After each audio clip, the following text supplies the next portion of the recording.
This is where we left off with a bit of a complex scenario here. So the first four that were discussed, relatively straightforward, at least when we're talking about these criteria. So based on what has been listed here and the information that's presented, I ask you all, is Maya a victim? Okay. This is a pretty common result. It's usually pretty close. Either way, let's discuss. So I noticed some of you said yes, some of you said no. If you're arguing for yes, whether you said yes or not, again, based on what we discussed in class, one of these needed to be hit. So which one of these criteria were hit or met based on this scenario? Free speech. Okay, what do you mean by that?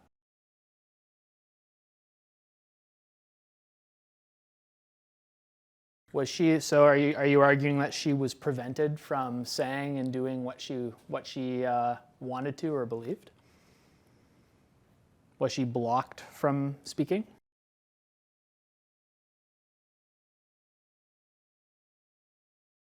So now you've moved to verbally assaulted. So where does that fit in? Here. A law violated.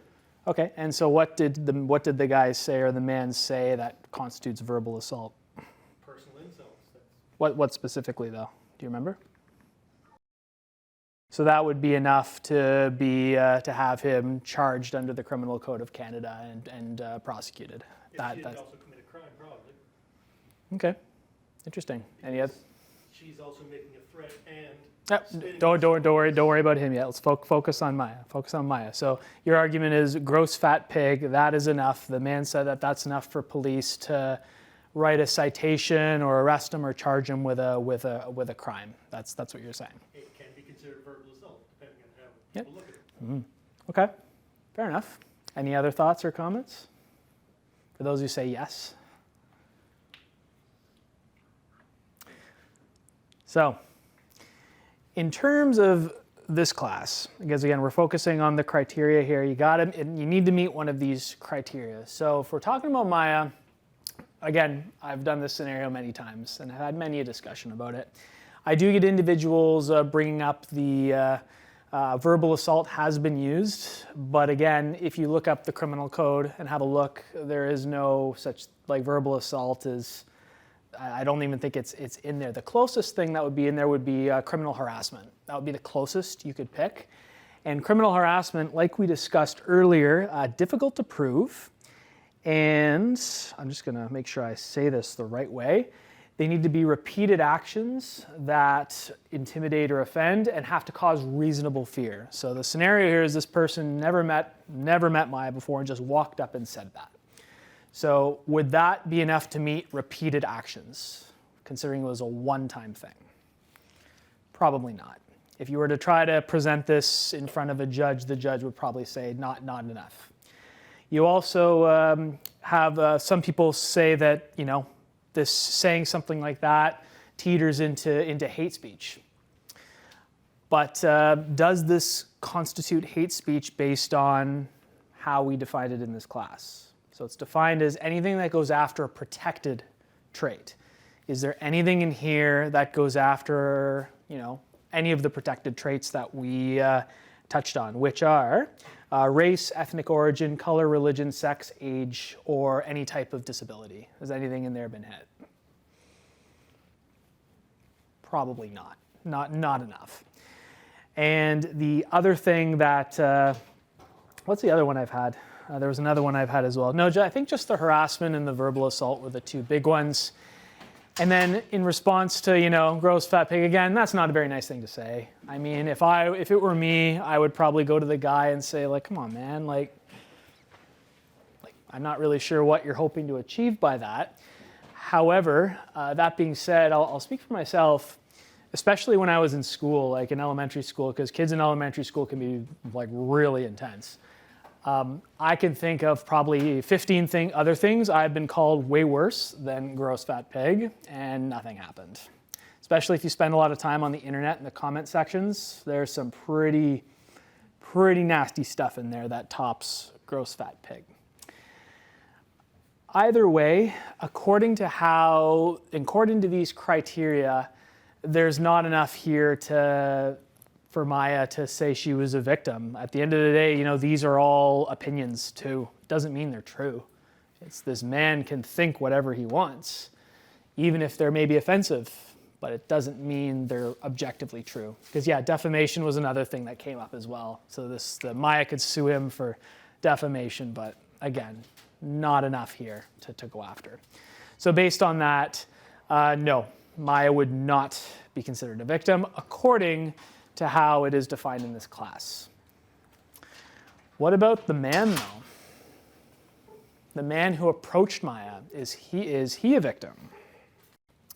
Okay, so now we're leaning towards yes.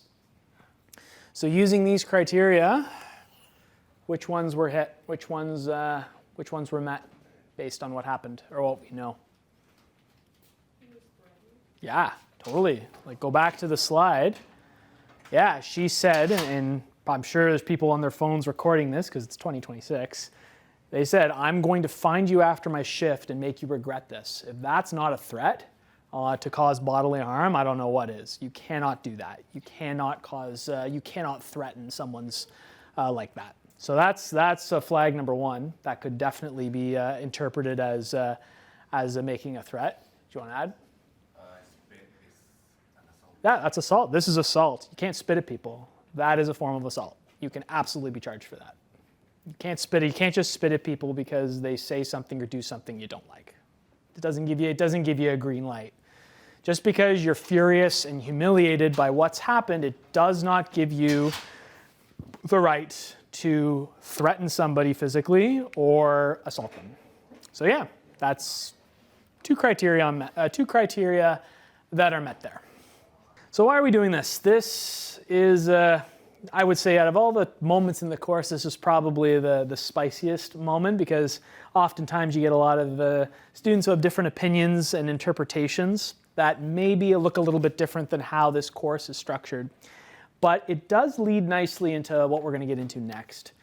Because as I alluded to earlier, when trouble arises or when things don't go the way they should, or when you feel or think you've been really seriously harmed, it's in human nature to want to deflect or abdicate responsibility. Does anybody know what abdicate means or have heard that term before? It's another word for dodge, not get away from, like steer clear from something. It's much more likely, again, we're talking about like the raw innate nature to automatically want to place the blame somewhere else, blame somebody else, blame something else, blame a system that's in place. It's human nature to want to do that. It's not natural, so to say, or maybe a better word, it's not easy when something not so great happens to turn inwards and say, what did I do or what did I fail to do that led me here? It's not natural to do that. It's hard. And individuals who refuse to do that or don't do that at all and instead want to place blame elsewhere, it's very easy for them to adopt what's called a victim mentality. So when we're talking about a victim mentality, it is an acquired trait. So notice nobody's born with this. Nobody's born with just this idea or this thought process. So it's something that's acquired. When an individual recognizes themselves or a group of other individuals as a victim of the negative actions of others and behave as if this were the case when the face of contrary or no evidence of such circumstances. I really, really want to emphasize this underlined part. So there must be contrary or no evidence of such circumstances. Very, very, very important. And that is what we really want to focus in on. And adopting this mindset where you're constantly thought of as a victim for the circumstances that happen to you, again, that is a major roadblock to personal growth because it is through making mistakes and through hardship and through things that are not always going your way that growth can happen. But you have to go through that. Bless you.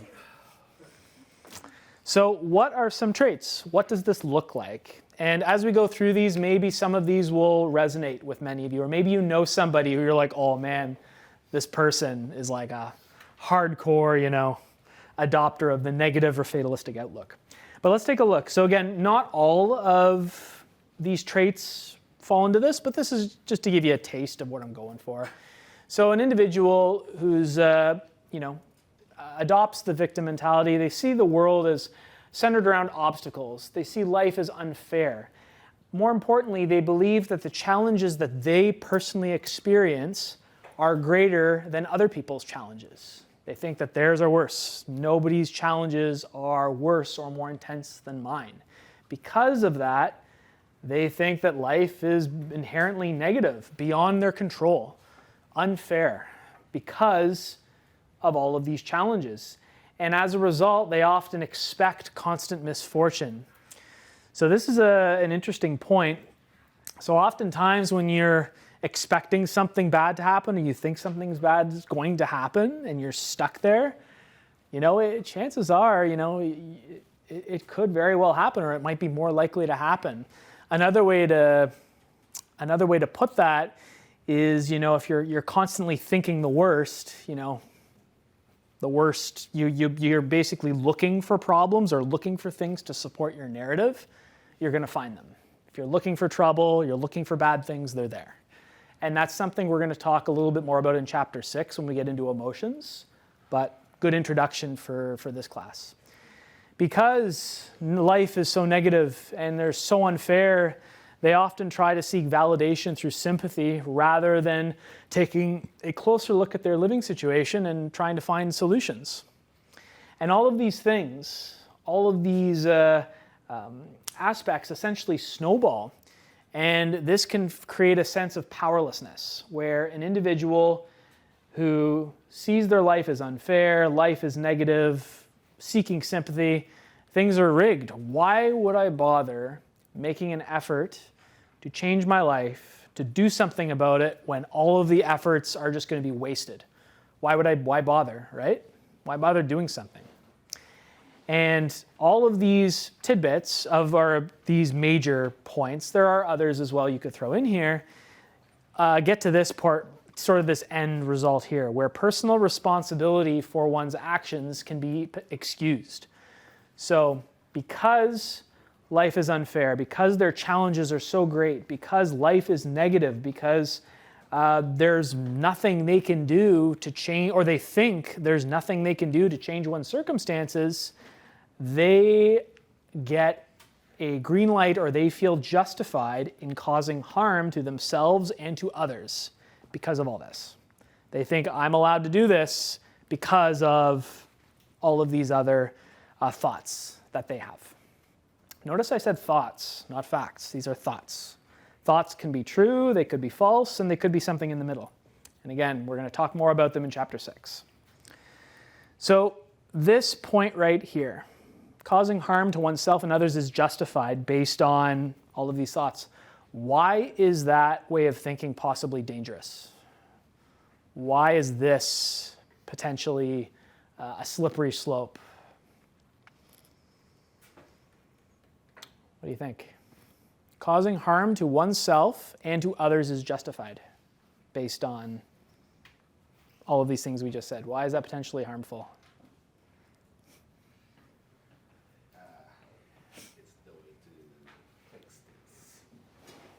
Taking drastic measures to fix things? Yeah, definitely.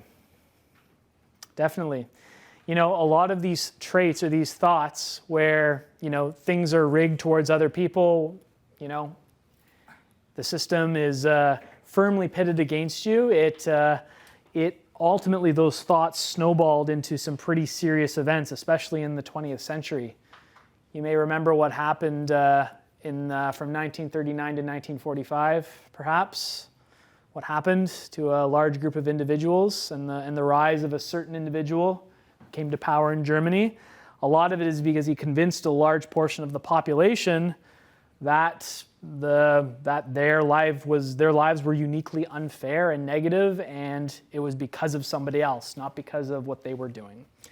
It can cause people to commit really serious acts of violence and harm, and thinking that it's justified. Like I'm allowed to do this because of how difficult it is. So it can be a very slippery slope and very dangerous, and something we want to avoid, and is directly contrary to wellness as we discuss in this course.